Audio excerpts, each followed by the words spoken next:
Good evening and welcome to Sunday Politics on Trust TV, your one-stop shop for in-depth conversations on politics, policy and governance. I'm Hamza Idris. Tonight we follow through the growing rejection and condemnations over the state of emergency rule imposed on Rivers State by President Bola Tinubu in the wake of heightened tension over the protracted political crisis rocking the state. While many prominent Nigerians, including frontline presidential candidates at the last election, the Nigeria Bar Association, civil society organizations, opposition political parties, the organized labor unanimously rejected the state of emergency proclamation, the list has continued to grow. The recent came from former President Goodluck Jonathan and Nobel laureate Professor Wole Soyinka.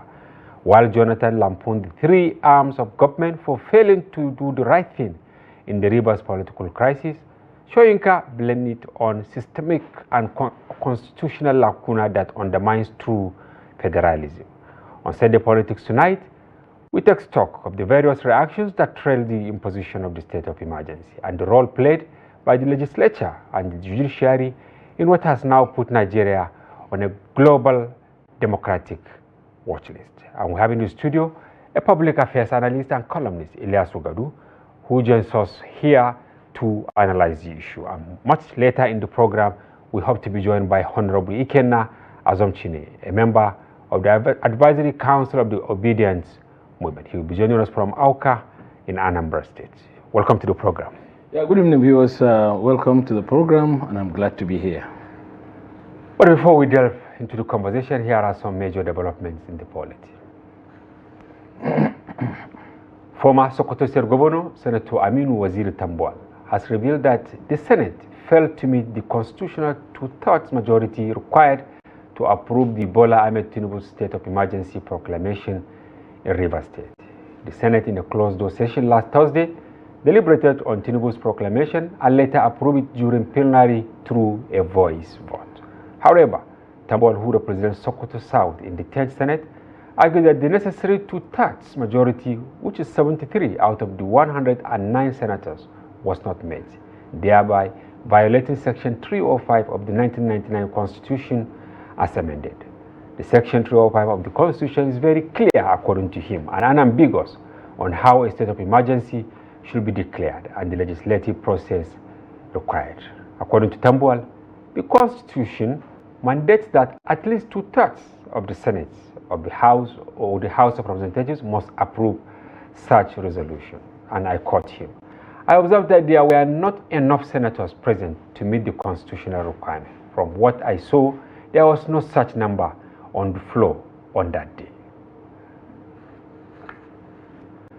And elsewhere, as the move to form a coalition to challenge President Bola Tinubu in 2027 intensifies, there are reports that the ambition of the former vice president will be affected by zoning formula, among other issues. A reliable source involved in the coalition discussion revealed that the camps of the 2023 Labour Party presidential candidate Peter Obi and former Rivers State Governor Rotimi Amechi were demanding that power should stay in the South for 8 years. The source revealed that the delay in negotiations was due to uncertainty surrounding whether Atiku will run or not. According to the source, the participants in the coalition drive, particularly from the South, were hesitant to fully engage in the discussions to avoid jeopardizing their ambitions and their zone. And viewers, don't forget, you will also have the opportunity to be part of the conversation when we open the telephone lines midway into the program. Once again, welcome to Sunday Politics on Trust TV. Iliyasu Gadu, once again, welcome.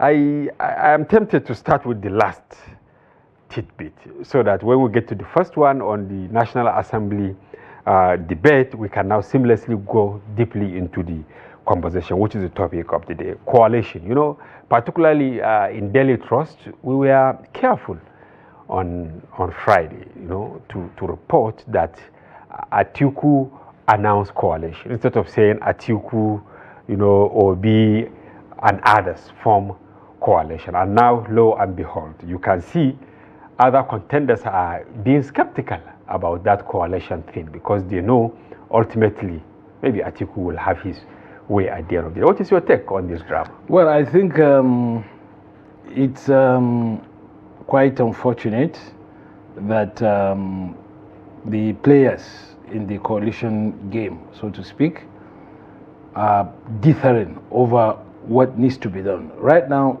the country is faced with very serious existential problems, issues that are even, bordering on whether we are going to have a democracy or not.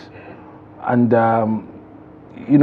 the people are looking forward to alternatives than what we have currently. And we're looking at the possible coalition of the opposition party and their leaders to try and see how they could at least see us through this process, this impasse that we have, this dark clouds that is hanging over the country in terms of, these infractions on democracy.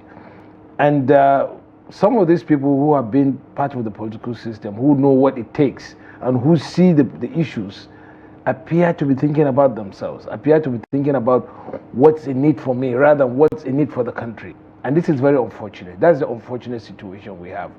But what we can do is let us look at the issues first before we start thinking of what to do, who gets what and who gets what. The problem is agree to get together. Agree to see how you can coalesce all your strengths. And that is $1 million question. Will they agree? Because you have a number of contenders beyond Atiku, beyond Konkoso, beyond Obi. You have some people now who are also gearing up, certainly. Even Erufai, people are saying that he might likely join the debate, for the ticket or where, the seat of power should remain in the south, or it should come to the north, or you should even go to another section of the south in the event they agree to come together. Do you think that at the end of the day, and they have less than 2 years?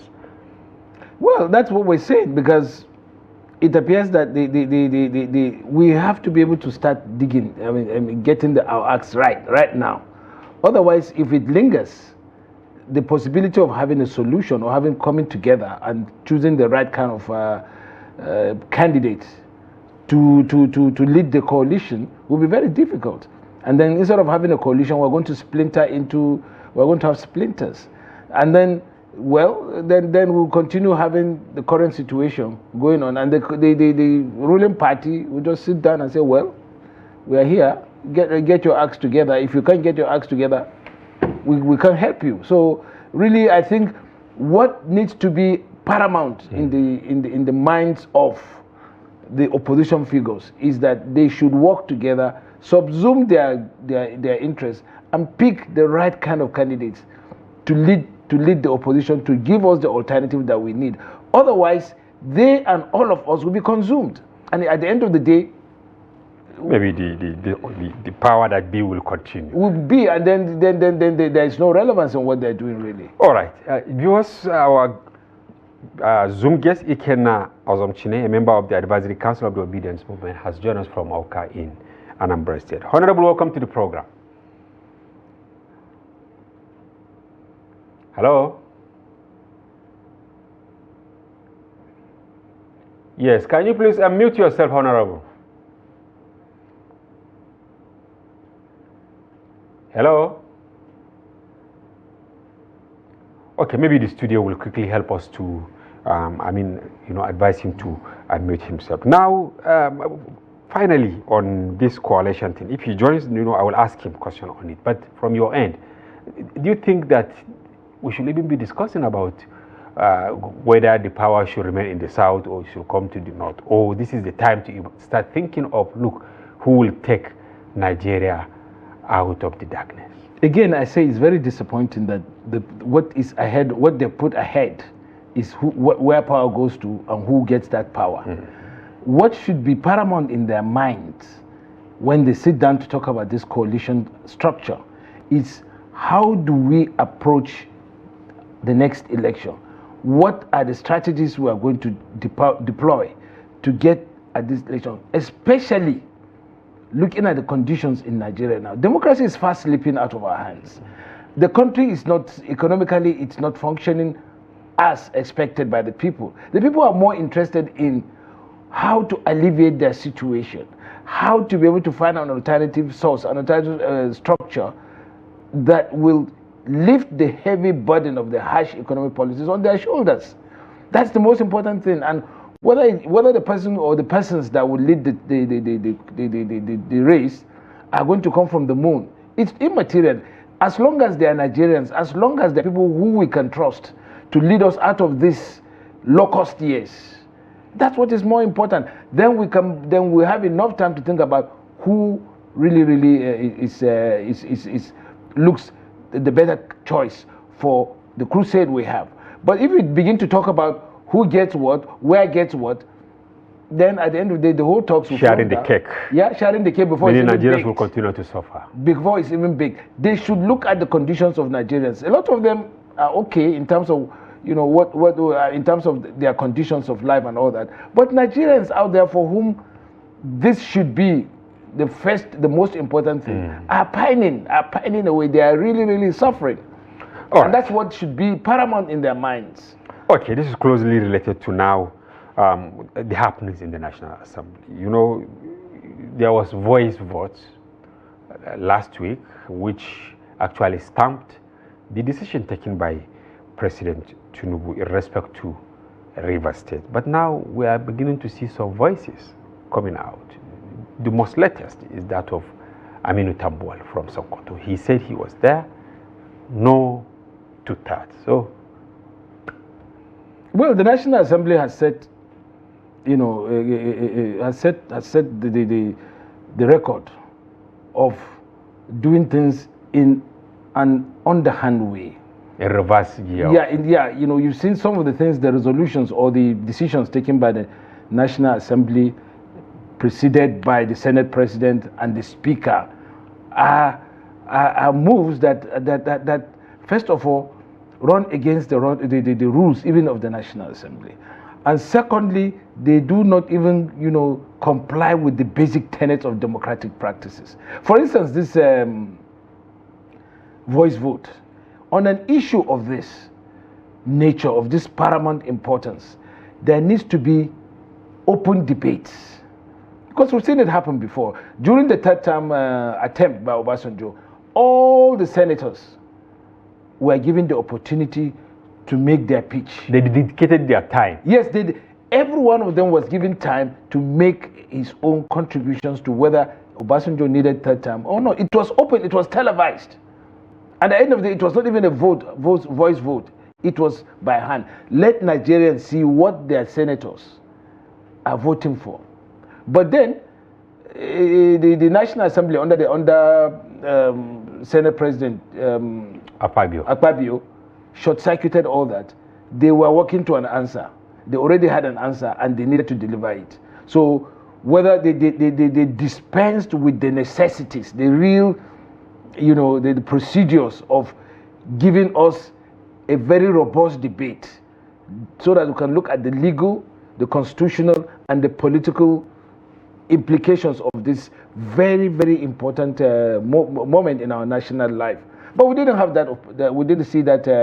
But why? You know, he is actually one among equals, according to the definition of the national. A senator is a senator. Yes. You are just by virtue of and luck, he was voted whatever. By the senators. Exactly. He was not appointed. So why is it difficult? Where are we getting it wrong? You have 109. Of course, we have 2 or 3 of them that are not there. But in principle, this is a hollow chamber that should have 109 senators. Why should the decision of one person overwhelm that of at least 106 or thereabout, especially that day that this voice vote? But it shouldn't be surprising, because this, as I said, this National Assembly has set a store in making sure that issues that, you know, that are sensitive are not brought to the public, because they know that these issues are going to excite the passions of people, necessarily in a democracy. Because if you do not have passions in democracy, you do not have a democracy. You just have rule of thumb of somebody who believes that his will must go. And this is not what we voted for. We voted for robust debates. If you look at what's happening in the British Parliament, Prime Minister's question time, the Prime Minister, the opposition party and the ruling party subject themselves to robust debates, especially on issues that affect the political stability of the country, especially in the case of the Rivers State declaration of a state of emergency. This is something that still is lingering. There are lots of, discussions. A lot of questions that have been laid, legitimate questions. So this is where the National Assembly was supposed to, in keeping with its mandate as the most effective representative of the people, to debate this thing, to look at the pros and cons, and to actually learn the lessons of it. And Tambol said the section used by Akpabio, that is section 308, right? He said it was not interpreted in the way and manner it should. It was circumvented because the terms are clear there.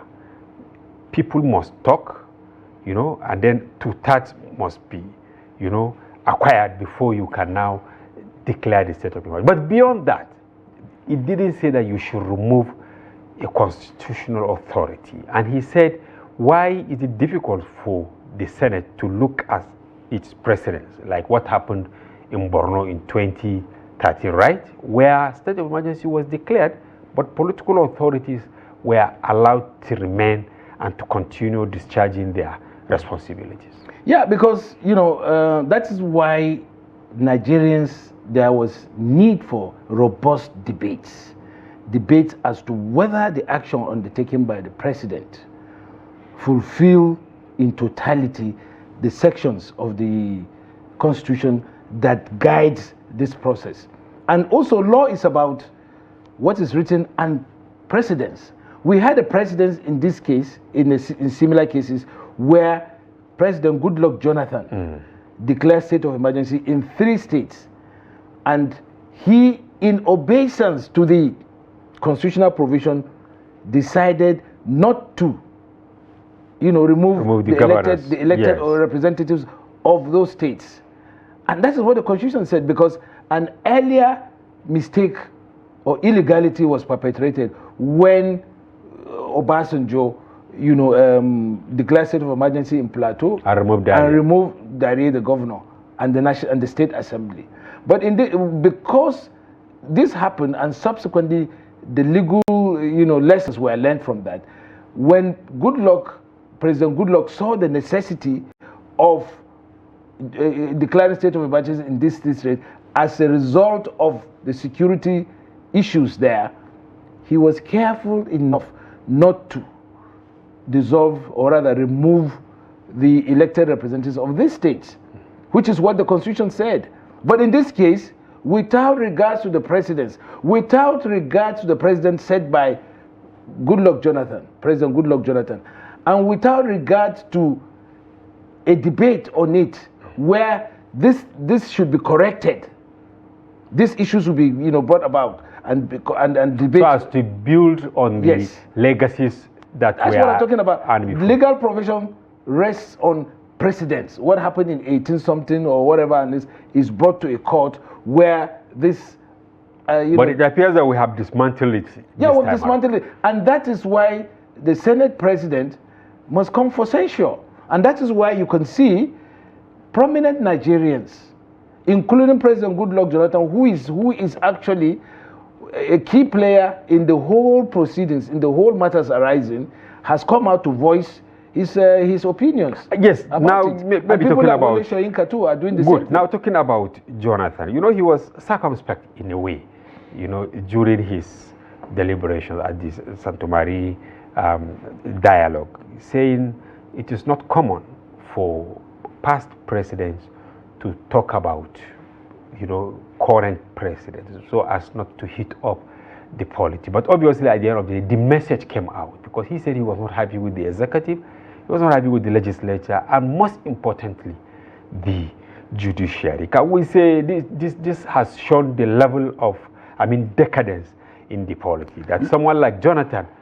will be provoked to now come and say, look, what happened in River State is not the way to go. Well, look, if there's anybody who more than qualifies to talk about the matters arising from the River State issues, the crisis in River State, it is President Jonathan. Because first of all, he is from neighboring Bayelsa and spent most of his life in Port Harcourt, in River State. His wife is from River State, from Okrika, Obupolo. That's where she even comes from, one of the villages, Obupolo. She comes from there. And he is an interested party in what is happening in River State. And again, it was he who said, who observed the precedents in the form of, in such matters, in similar matter when it happened. So when things like that are happening, and it's not golden for him to keep silent, because in his days as president of Nigeria, when presented with such situations, he observed the constitutional procedure and the provisions of the constitution in such matters. And now to see it being dismantled or abused, he cannot keep quiet, because there are several things about this that should make him say it. Because a lot of people will be coming to say, Mr. President, this thing happened under your... Silence is not gold. Yes. So now, of course, definitely President Goodluck Jonathan is normally a demure man. He doesn't talk too much and he doesn't say excitable things. But in a situation where such infractions have happened and where he was an active participant in such situation, where he led the presidents and he saw that the president was being short-circuited or circumvented, he has a duty to posterity to say it. Because if we continue in this manner that the National Assembly and the executive is doing, we are gradually working towards dismantling the structures of democracy. And interestingly, he talked about the three pillars of democracy, in this case, the executive, the judiciary, and the National Assembly. All right, thank you very much. And they have played roles in this matter that deserves to be looked again and scrutinized very critically by Nigerians. All right, I think we have Honorable Ikenna Azomchine now. Welcome to the program, Honorable.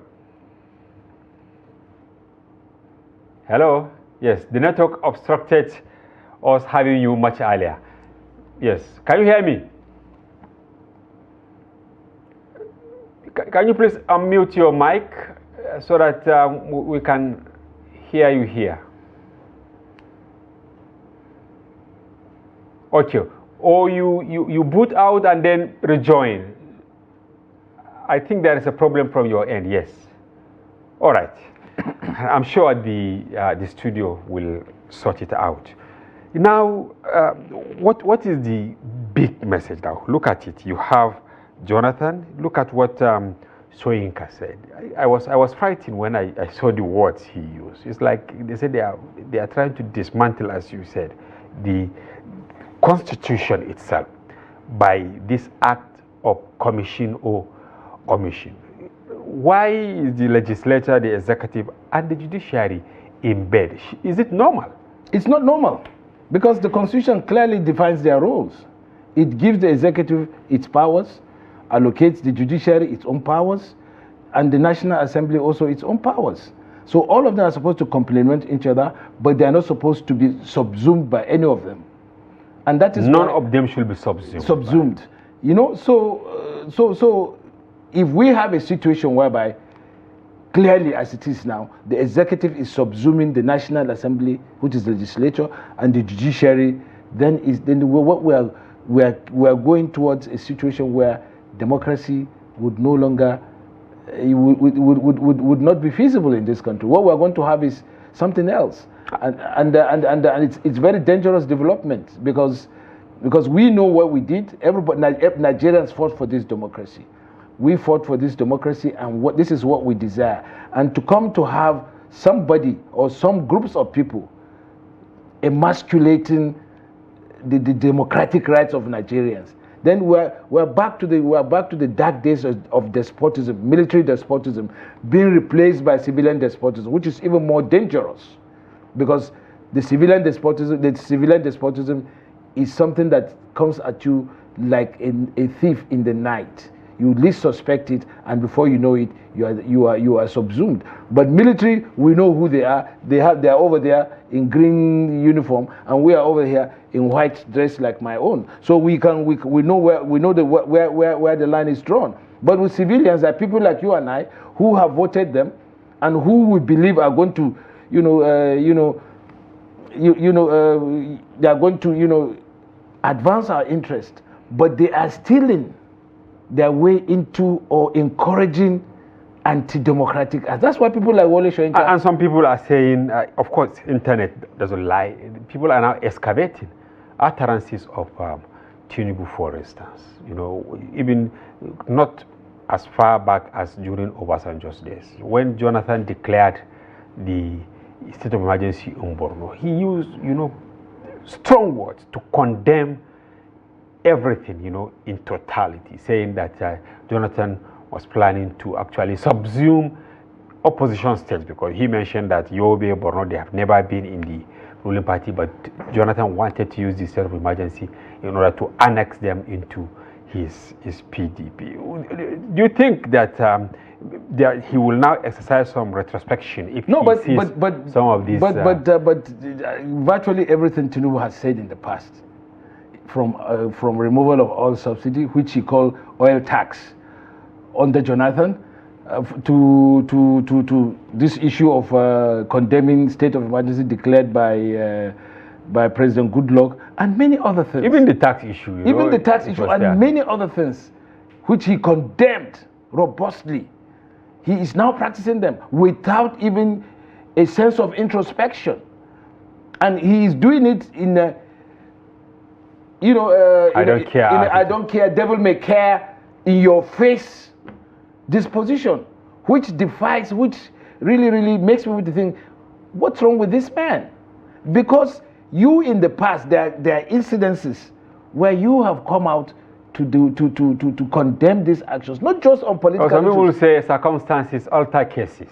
Maybe it is the circumstances now that warrants him. I think that is being contrafactual, really. What is wrong is wrong. 200 years from now, it should be the same thing. No circumstance, unless we are trying to give vent to opportunism, then we can say yes, but it's the same circumstances. So circumstances not change. It's about, you know, oil subsidy, for instance, which you condemned in totality, and you are now implementing it in a manner that even defies logic. You condemned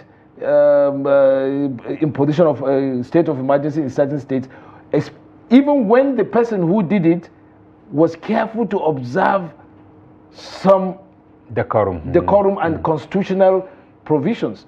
In your own case, you went all ahead, and you are doing it in a questionable manner that people are asking questions, and they are demanding answers, and you are doing it without regard to whether they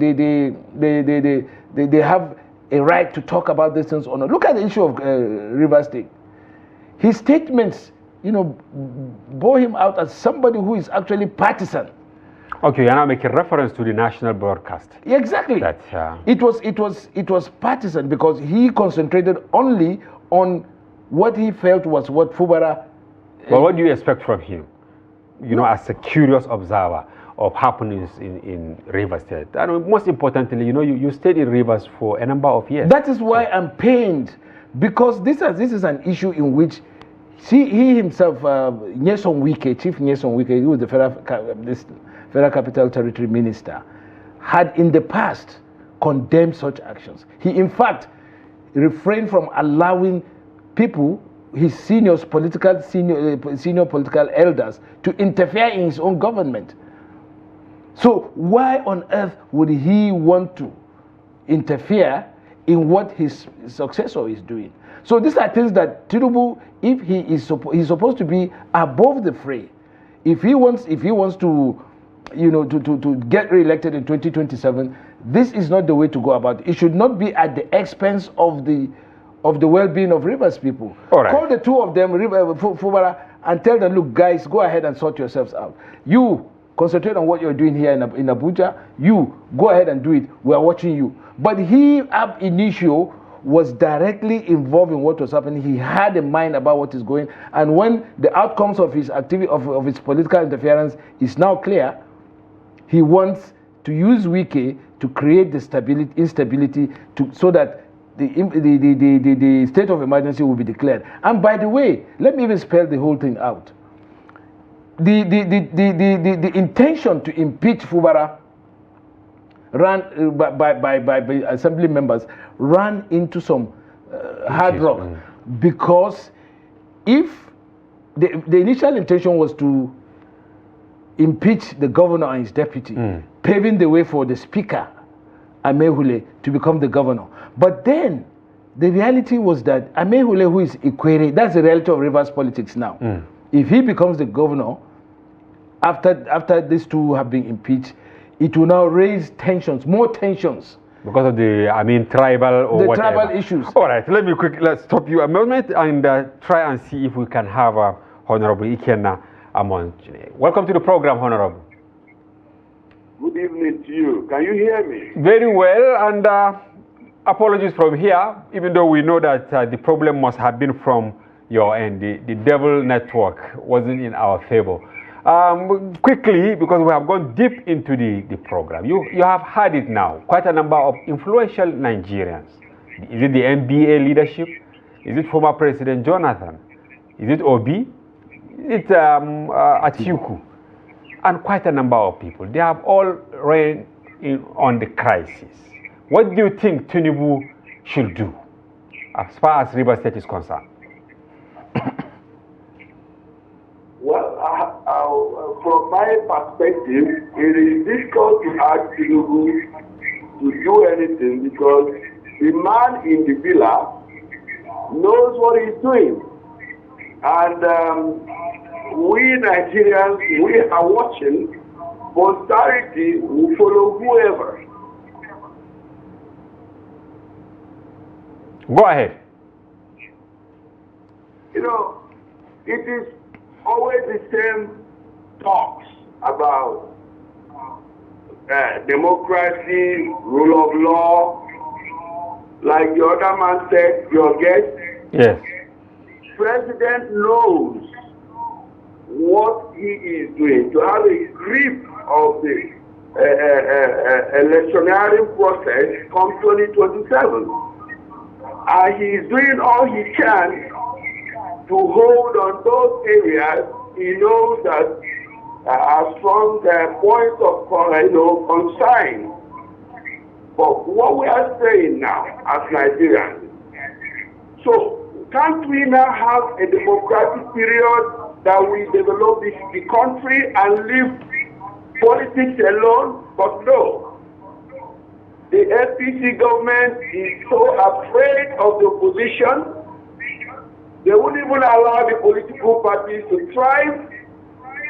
They just want to make sure that they stay in power. And that was the same thing that happened to in PDP, when Chief Ogulapo was saying that they will stay for 65 years in power.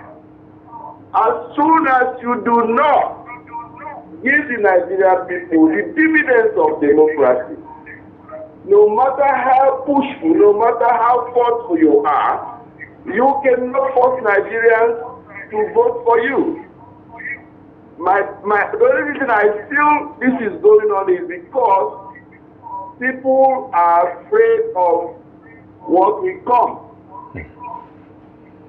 You know, Rwanda, for example, they have Kagame there. Democratically, he's not doing well, but when these people are enjoying, they have roads, they have electricity, they have basic privileges. This is all we're asking the government. If you give us that, we wouldn't even bother what you're doing. But now, Nigerian people are suffering while we are watching the National Assembly, totally lost in what their functions are. It's unfortunate. Then what is the way forward, Honorable? Should the National Assembly actually reverse itself now? Because the decision has been taken, but you can see the popular opinion is not in favor of what they have done alongside the executive. What do you think is the way forward? Should they reverse themselves collectively in the interest of Nigerians? Well, I hope that some of those people in the House of Assembly or the close allies of Mr. President will probably give him some advice. But what I would say is that the opposition needs to sit up and make sure that they provide opposition. I am worried that we are going to not concentrate in the development of the Nigerian people needs.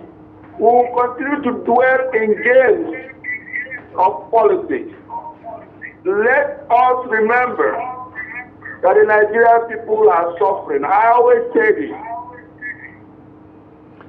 But finally, before I let you go, Honorable, do you think the coalition will work? You talk about the opposition coming out stronger. Last week, there was this move by Atiku, in the presence of a representative of your presidential candidate, Dr. Tanko, among others. And then they now brought the matter of having a coalition. Do you think the coalition will work at the end of the day to see how we can have a vibrant opposition? Not about even taking over power, but about putting the government in power to task. The coalition will work if the parties are going to drop their ego. Why would anyone be talking about a Northern Abim running for president? That's absurd. There is a southern presidency that tinubu is running now, and there's that opportunity for the Nigerians to say, hey, come on guys here. We have been the Southwest 4 years. Let us for the Southeast. Let us give this to prove himself for 4 years.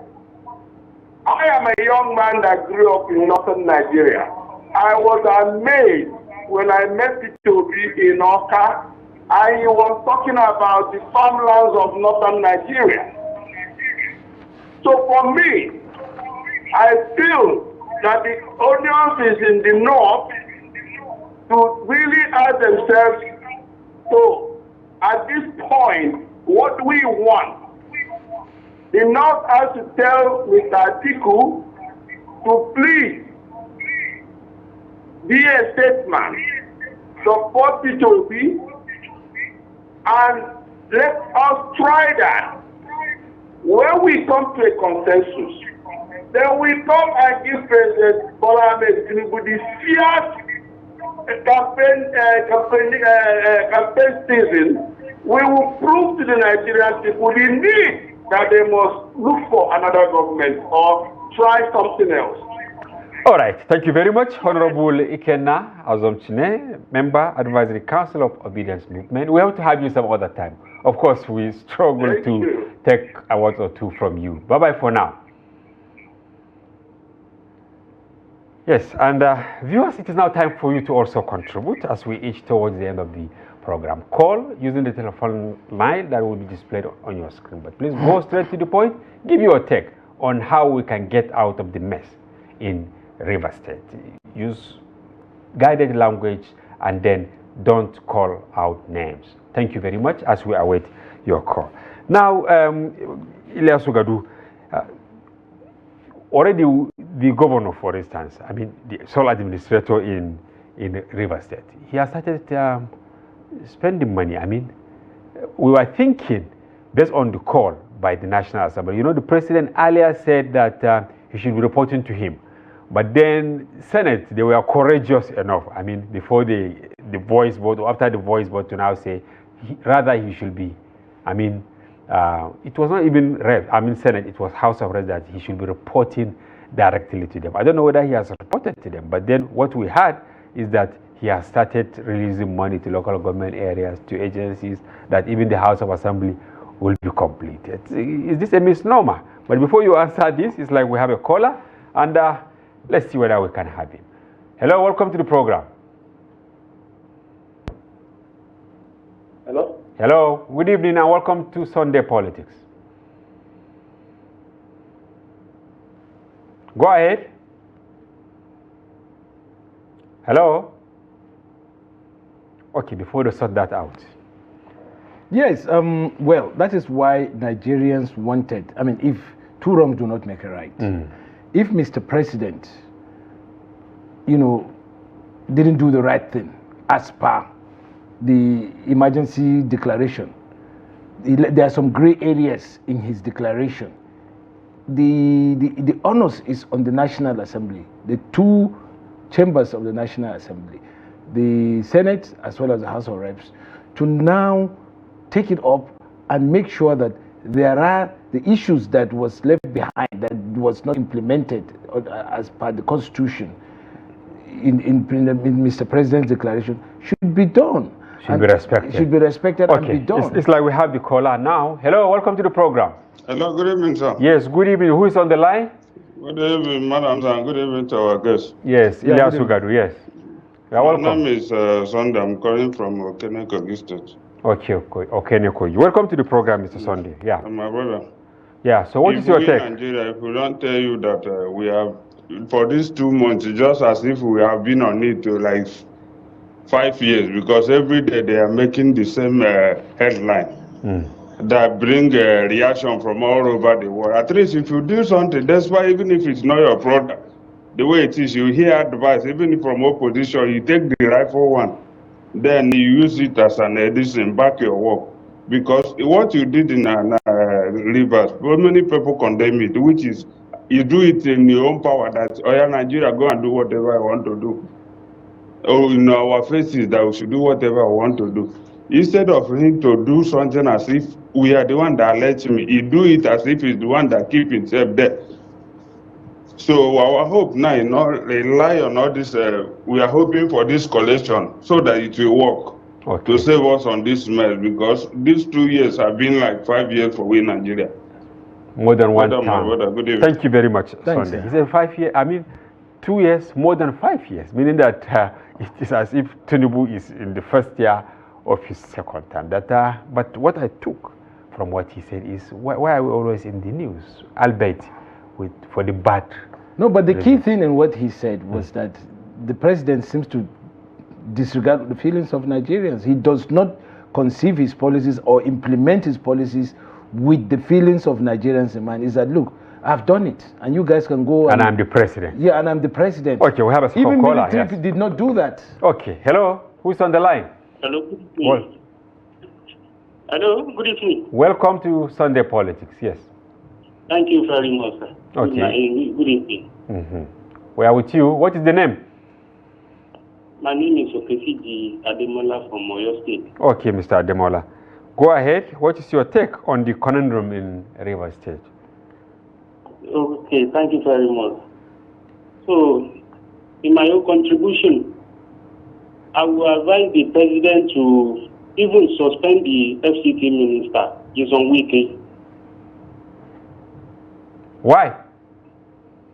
Because if two people are fighting, you are beating one, and you leave one just like that. So the other one will be feel somehow now. You are talking about fairness. Yes, now. Okay. So, Ademola, thank you. So this kind of policy is somehow partisan. Okay, thank you very much. Very interesting perspective from Ademola. Yeah, but that's what everybody is talking about. But let me give you a short but heart-rending listen. I had a conversation with somebody very close to government. He said, why are people mentioning the name of Wike? Wike has no business here. It is between the River State House of Assembly and Fubara. No, but if he says that, then it's I think it's unfortunate, because we've seen the utterances of Wike, we've seen the actions of Wike, we've seen the involvement of Wike, direct involvement in what is happening. In fact, instigated violence by utterances in what is happening in River State. So why is it difficult for Mr. President to tell Wike that, look, my friend, you have a big job here in FCT, I want you to concentrate on it. Why has he kept quiet, kept mute? And as this observer, this Ademola has said, the Wike cannot be divorced from what is happening in River State. Right now, we've had him say, threaten violence in River State. As a former governor of River State, immediate past governor of River State, these are the utterances that should not be coming from his lips. And he has defied everyone, even his political elders in River State, Peter Odili, Chief Rufus Ada George, and many others who are his political elders in River State, he has defied them. He has called them out. He has called them out. Okay, let's take our final caller before I come back to you. Hello, welcome to the program.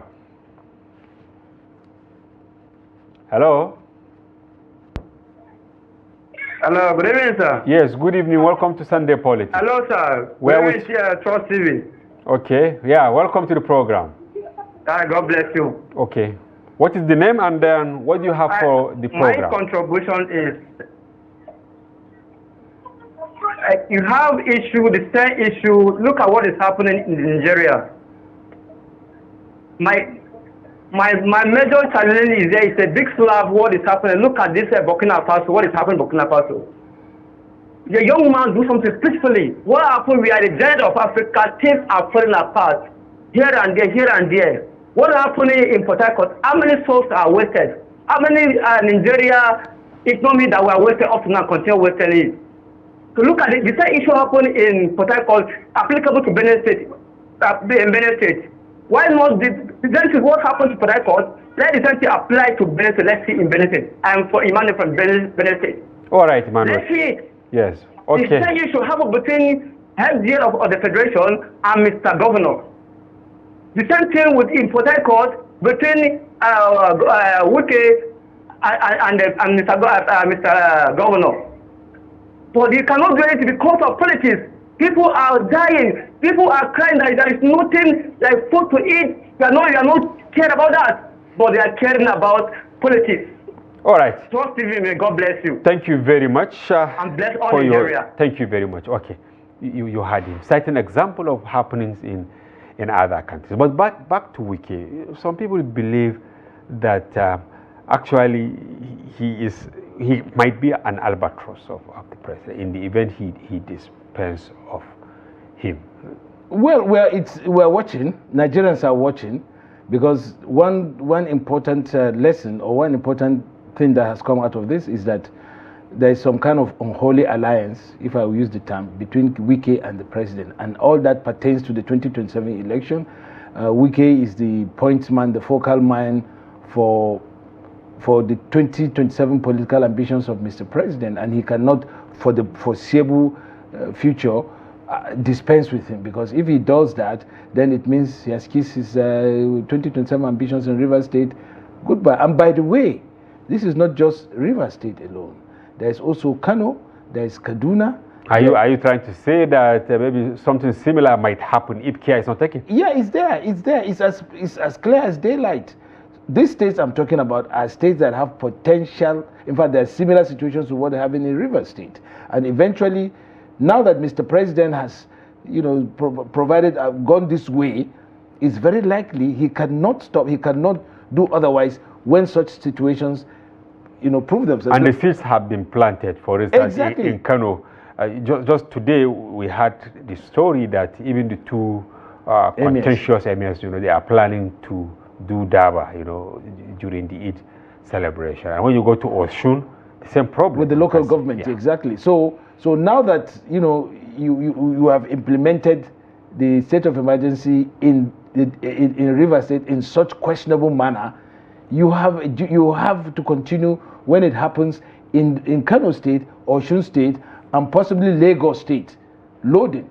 So what you are going to have that is why the National Assembly should have allowed debate to take place, so that where infractions have been identified could be corrected, and then in view of what is coming ahead, right up to 2027. But if we believe it's the rule of power, the rule of might, the rule of authority, then what we are going to see is that democracy is going to recede from our system, and what we are going to have is the rule of the jungle, and that is unfortunate, because we struggled for this democracy, we fought the military, and then Tinubu's unholy romance with the military, it's not good for this country. He tried to do that when the Niger issue came up, and then of course there was a robust listing against it.